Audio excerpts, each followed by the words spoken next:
Dokuzuncu gün norma. Diqqət edin, biz artıq müəyyən xüsusi bir hal üzərində fokuslanmağa başlayırıq. Məhz bu xüsusi hal vasitəsilə materializasiya baş verir. Bu halın adı məndə artıq var vəziyyətidir. Siz özünüzü elə bir vəziyyətə salırsınız ki, siz artıq başqa insansınız. Siz artıq yeni reallıq nöqtəsində olan insansınız. Siz artıq istədiyiniz şeyə sahibsiniz. Yəni, siz artıq varlısınız.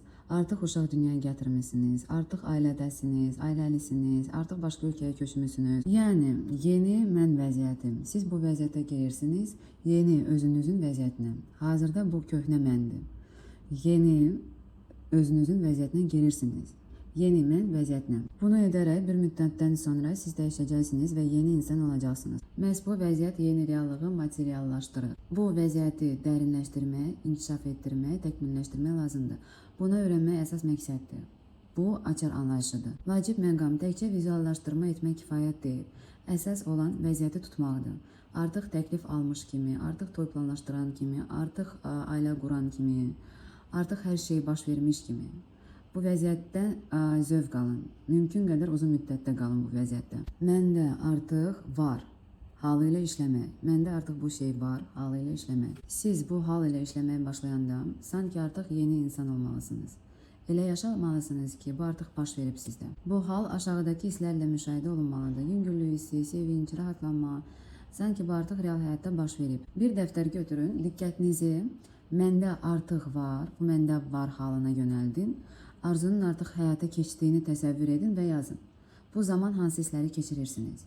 Bədəninizdə nə baş verir? Daxilinizdə nə var? Sakitlik, məmnunluq, sakit sevinç, yüngüllük, özünə inam, dərin razılıq hissi ola bilər. Məsələn, deyə bilərsiniz, nəhayət baş verdi, arzum yerinə yetdi, əzabım bitdi, şükürlər olsun, belə bir reaksiya, belə bir hiss ola bilər. Bəlkə də bu coşğunluqdur, böyük sevincdir, xoşbəxtlikdir. Bəlkə də sevincinizdən divanda tullanırsınız, yəni bu individualdır, kim necə sevinir. Əsas tapşırıq, hansı hissləri yaşayırsınızsa, hamısını yazın.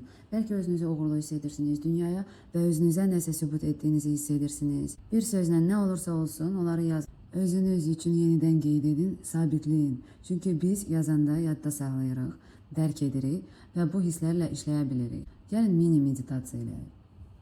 Hazırda, burada və indiki anın içindəsiniz. İndiki andasınız. Təsəvvür edin ki, arzunuz artıq həyata keçib və bu arzunuzun həyata keçməsindən, bu hadisədən bir ay keçib. Yəni bu hal sizin üçün artıq tamamilə adi və tanışdır. Sanki həmişə belə olub. Allahım, siz bir zamanlar niyyət etdiyiniz şeyə artıq sahibsiniz. Hətta özünüzdə təəccüblənirsiniz ki, necə tez oldu, necə asan oldu, artıq hər şey baş verib, elə təsəvvür edin. Və indi bu sevinç, məmnunluq, daxili sakitlik hər gün sizinlədir. Siz artıq belə yaşayırsınız, bu sizin üçün normaldır, bu sizin həyatınızın adi halıdır. Həyatınız dəyişib və indi siz özünüzü yaxşı hiss edirsiniz. Siz özünüzü uğurlu hiss edirsiniz, xoşbəxtsiniz, güc artımı, enerji axını hiss edirsiniz. Siz irəlidəsiniz, hər şey irəlidədir, hər şey qabaqdadır. Bütün perspektivlər qabaqdadır, irəlidədir. Sevinç var, irəlidə nə bilim, sevinç var, xoşbəxtlik var, mümkün olan hər şey var. Bu mini meditasiyada diqqətinizi nəyə yönəldirəm? Ona yönəldirəm ki, arzunun həyata keçməsindən bir müddət keçib və bu hal sizin üçün artıq sadəcə normaya çevrilib. Bu artıq sizin üçün möcüzə deyil, fövqəladə bir şey deyil, sadəcə adi bir həyat hadisəsidir. İndi isə xahiş edirəm xatırlayın, həyatınızda elə bir arzu olub ki, bir zamanlar sizə tamamilə qeyri-mümkün görünürdü. Siz düşünürdünüz ki, bu mümkün deyil, bilmirəm buna necə çatmaq ümumiyyətcə olar. Amma siz buna çatdınız və indi bu sizin üçün tamamilə adi, həyatın norması həmişə belə olub kimi hiss olunur. İndi bunu dərk edin, hazırda sahib olduğunuz bu arzu ilə də tam olaraq eyni şey baş verəcək. Bir müddətdən sonra bu arzu sizin üçün təbii olacaq, adi olacaq, normal olacaq. Və siz geriyə baxıb deyəcəksiniz, mən bunu niyə qeyri-mümkün hesab edirdim? Axı bu mənim həyatımın normasıdır. Arzunun materiallaşmasının sirri nədədir? Arzunun materiallaşmasının əsas sirri ondadır ki, istədiyimiz hələ baş verməmiş olsa belə, biz onu indidən həyatımızın norması kimi hiss etməliyik. Yəni, elə yaşamalıyıq ki, sanki bu artıq bizim üçün adi haldır, təbiidir, normaldır. Buna norma səviyyəsi anlayışı deyilir. Bir insan az-çox varlı olması üçün o insan artıq indidən daha yüksək statuslu şeylərdən istifadə etməyə başlamalıdır. Məsələn, daha statuslu əşyalar almaq, özünə daha yüksək səviyyəli həyat tərzi icazə vermək. İnsan biznes klassla uçur, yəni başlamaq biznes klassla uçmaq.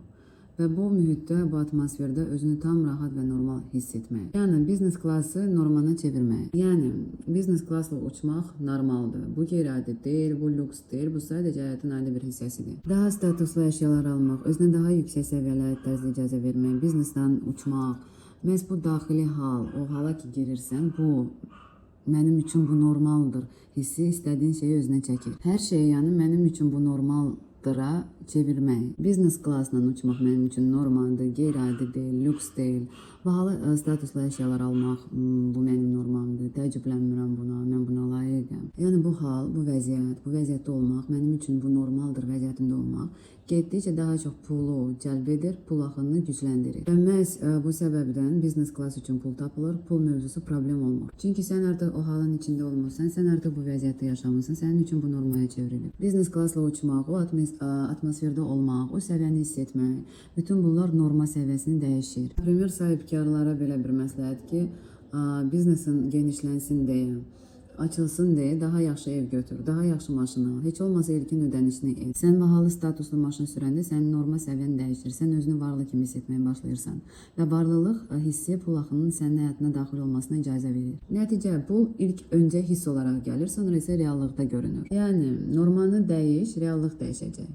Yeni vəziyyəti öz normal səviyyəni necə çevirmək olar? Bugün hər biriniz bu barədə düşünməlisiniz. Bu sizin tapşırığınız olacaq. Tədricən, addım-addım elə anlar tapın ki, onlar sizi həqiqətən bu mənim üçün normaldır vəziyyətinə sizi gətirsin. Bəzi insanlar belə üsullar tövsiyə edir. Bahalı otellərin foyesindən getmək, sadəcə oturmaq, atmosferdən zövq almaq, zənginlik, bolluq hissini duymaq, bahalı keyfiyyətli mebellərə, mühidə alışmaq, bahalı restoranlara getmək, orada ən sadə yeməkləri sifariş etmək, amma ki o atmosferdən zövq almaq. Pulunuz yox ikən özünüzü artıq belə aparmalısınız. Biz restorana gedirik, deməli biz varlıyıq. Biz buradayıq, deməli bu bizim üçün normaldır.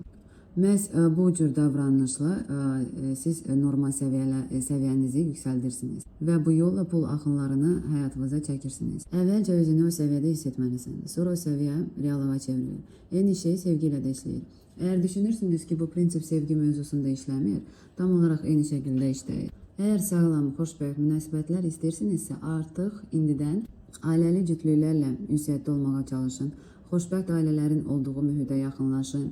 Əgər ətrafınızda belə ailələr yoxdursa, internetdə xoşbəxt ailə cütlüklərini tapın. İnsanların tanış olub evləndiyi, boşanmadığı, münasibətlərin sağlam və isti olduğu filmlərə baxın. Bunu ona görə edirsiniz ki, xoşbəxt ailə reallığı sizin üçün adi, normal bir hal olsun. Bu reallıq sizin şuurunuzda bu mümkündür, yox, bu normaldır səviyyəsinə keçməlidir.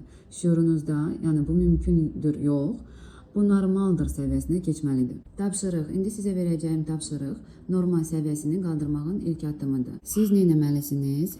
Siz YouTube-da və ya digər istənilən video platformalarında artıq sizin istədiyiniz həyata sahib olan insanları tapmaq. Bu ola bilər xoşbəxt ailələr, uğurlu münasibətdə olan cütlüklər, sizin arzuladığınız həyat tərzini yaşayan insanlar. Əgər siz arzuladığınız həyatı yaşayan blogerları izləsəniz, istədiyiniz nailiyyətlərə çatmış insanlara baxsanız, bu insanlar sizi motivasiya edəcək, enerjiləri ilə dolduracaq və siz həmin həyat tərzinə psixoloji olaraq alışacaqsınız. Zamanla bu həyat sizin üçün yad olmayacaq, bu vəziyyət sizin üçün normaya çevriləcək və məhz o zaman həmin reallıq həyatınıza daha asan daxil olacaq. Normal səviyyəsini necə yüksəltmək olar?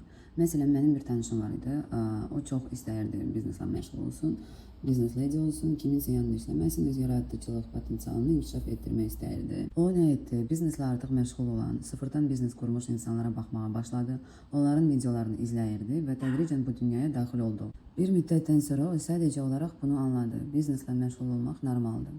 Belə insanların çox olduğunu gördü və ən maraqlısı nə oldu? Həqiqətən də sanki reallığın matritsası dəyişdi. Onun həyatında ətrafda olan tanışlarının demək olar ki, hamısı bizneslə məşğul olmağa başladı, hamısı.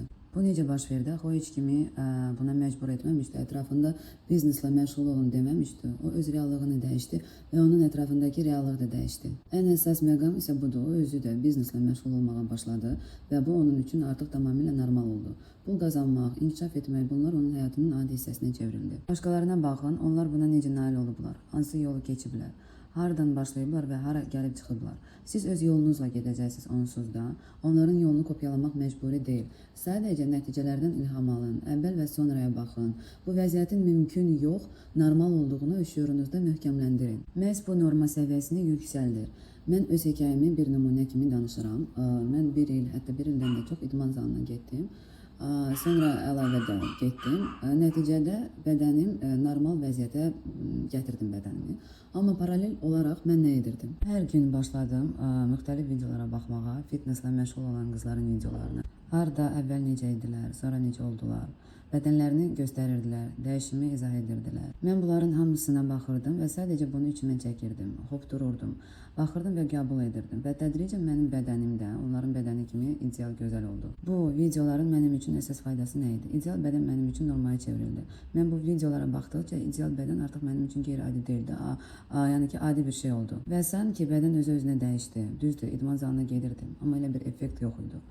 Bədən özü-özünə dəyişdi, matriça dəyişdi və bədənim də dəyişdi. Minimum 3 video tapın, özünüz üçün bir video kolleksiya yaradın. Baxacaqsınız, ilham alacaqsınız, yavaş-yavaş sizin üçün normal olacaq videolar. Bu videolara mütəmmadi baxın ki, istədiyiniz vəziyyət tədricən sizin norma səviyyənizə çevrilsin. Və əlbəttə ki, unutmayın, yatmağa gedəndə, səhər oyandıqda bu vəziyyətdə olun. Mən artıq buna sahibəm, mən artıq yeni mənəm, yeni mən var, hər şey əladır. Məhz bu hal dəyişimi sürətləndirir.